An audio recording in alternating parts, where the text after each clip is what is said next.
yang memiliki 10 orang putri yang amat elok. Sang raja dikenal sebagai raja yang bijaksana, tetapi ia selalu sibuk dengan kepemimpinannya. Karena itu ia tidak mampu untuk mendidik anak-anaknya. Istri sang raja sudah meninggal dunia ketika melahirkan putrinya yang bungsu, sehingga anak raja diasuh oleh inang pengasuh. Putri-putri raja menjadi anak yang manja dan nakal. Mereka hanya suka bermain di danau. Mereka tak mau belajar, juga tak mau membantu ayah mereka. Pertengkaran sering terjadi di antara mereka. Ke-10 putri itu dinamai dengan nama-nama warna.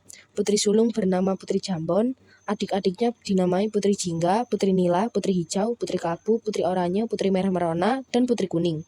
Baju mereka digunakan pun sama dengan nama mereka. Dengan begitu, sang raja yang sudah tua dapat mengenali mereka dari jauh. Meskipun kecantikan mereka hampir sama, si bungsu Putri Kuning sedikit berbeda. Ia tak terlihat manja dan nakal. Sebaliknya, ia selalu riang dan tersenyum ramah kepada siapapun. Ia lebih suka bepergian dengan inang pengasuh daripada dengan kakak-kakaknya. Pada suatu hari, raja hendak pergi jauh. Ia mengumpulkan semua putri-putrinya. Aku hendak pergi jauh dan lama. Oleh-oleh apakah yang kalian inginkan? Kata sang raja. Aku ingin perhiasan yang mahal, kata Putri Jambon. Aku mau kain sutra yang berkilau-kilau, kata Putri Jingga.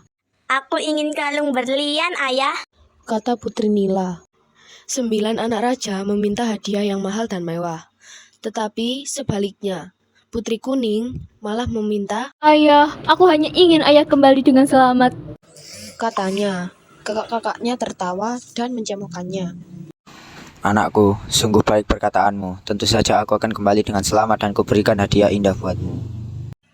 Kata sang raja. Tak lama kemudian, raja pun pergi. Selama sang raja pergi, para putri semakin nakal dan malas. Mereka sering membentang inang pengasuh dan menyuruh pelayan agar menuruti mereka. Karena sibuk menuruti permintaan para putri yang rewel itu, pelayan tak sempat membersihkan taman istana. Putri Kuning sangat sedih melihatnya karena taman adalah tempat kesayangan ayahnya. Tanpa ragu, Putri Kuning mengambil sapu dan mulai membersihkan taman itu. Daun-daun kering dirontokannya, rumput liar dan dijabutnya, dan dahan-dahan pohon dipangkasnya hingga rapi. Semula inang pengasuh melarangnya, namun Putri Kuning tetap bersikeras mengerjakannya. Kakak-kakak Putri Kuning yang melihat adiknya menyapu tertawa sangat keras. lihat, tampaknya kita punya pelayan baru. Hai pelayan, masih ada kotoran nih. Ujar Putri Hijau sambil melemparkan sampah. Taman istana yang sudah rapi kembali acak-acakan. Putri Kuning diam saja dan mengambil sapu dan menyapu sampah-sampah itu. Kejadian itu terjadi berulang-ulang sampai Putri Kuning kelelahan. Dalam hati, ia bisa merasakan penderitaan para pelayan yang dipaksa mematuhi berbagai perintah kakak-kakaknya. Kalian ini sungguh keterlaluan. Mestinya ayah tak perlu membawakan apapun untuk kalian. Bisanya hanya mengacau aja. Kata Putri Kuning dengan marah. Sudah aku bosan. Kita mandi di danau saja, ajak Putri Nila. Mereka meninggalkan Putri Kuning seorang diri. Begitulah yang terjadi setiap hari, sampai ayah mereka pulang. Ketika sang raja tiba di istana, ke-9 putrinya masih bermain di danau. Sementara Putri Kuning sedang merangkai bunga di teras istana. Mengetahui hal itu, raja menjadi sangat sedih. Anakku yang rajin dan baik budi. Ayahmu tak mampu memberikan apa-apa selain kalung batu hijau ini. Bukannya warna kuning kesayanganmu. Kata sang raja. Raja memang sudah mencari-cari kalung batu kuning di berbagai negeri. Namun, benda itu tak pernah ditemukannya. Sudahlah ayah, tak mengapa. Batu hijau pun cantik. Lihat, serasi benar dengan bajuku yang berwarna kuning. Kata Putri Kuning dengan lemah lembut. Yang penting, ayah sudah kembali. Akan kubuatkan teh hangat untuk ayah. Ucapnya lagi. Ketika Putri Kuning sedang membuat teh, kakak-kakaknya berdatangan. Mereka ribut mencari hadiah dan saling memamerkannya. Tak ada yang ingat pada Putri Kuning, apalagi menanyakan hadiahnya. Keesokan hari, Putri Hijau melihat Putri Kuning memakai kalung barunya. Wahai adikku, bagus benar kalung mutiara. Seharusnya kalung itu menjadi milikku, karena aku adalah Putri Hijau. Katanya dengan perasaan iri. Ayah memberikannya kepadaku, bukan padamu. Sahut Putri Kuning. Mendengarnya, Putri Hijau menjadi marah. Ia segera mencari saudara-saudaranya dan menghasut mereka. Kalung itu milikku, namun ia mengambilnya dari saku ayah.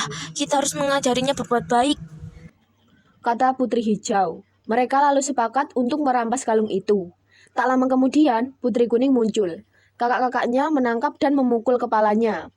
Tak disangka, pukulan tersebut menyebabkan Putri Kuning meninggal, Astaga, kita harus menguburnya. kata Putri Jingga. Mereka beramai-ramai mengusung Putri Kuning, lalu menguburnya di taman istana. Putri Hijau ikut mengubur kalung batu hijau, sebab ia tak menginginkannya lagi. Sewaktu Raja mencari Putri Kuning, tak ada yang tahu kemana putri itu pergi.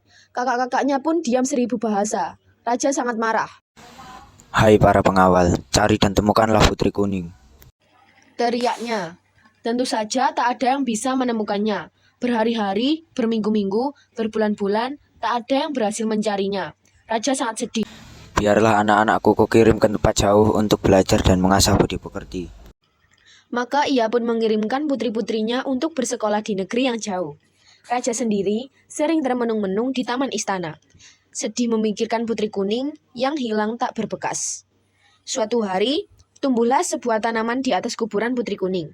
Sang raja heran melihat. Tanaman apakah ini? Batangnya bagaikan jubah putri, daunnya bulat berkilau bagai kalung batu hijau. Bunganya putih kekuningan dan sangat wangi. Tanaman ini mengingatkanku pada Putri Kuning. Baiklah, kuberi nama ia Kemuning.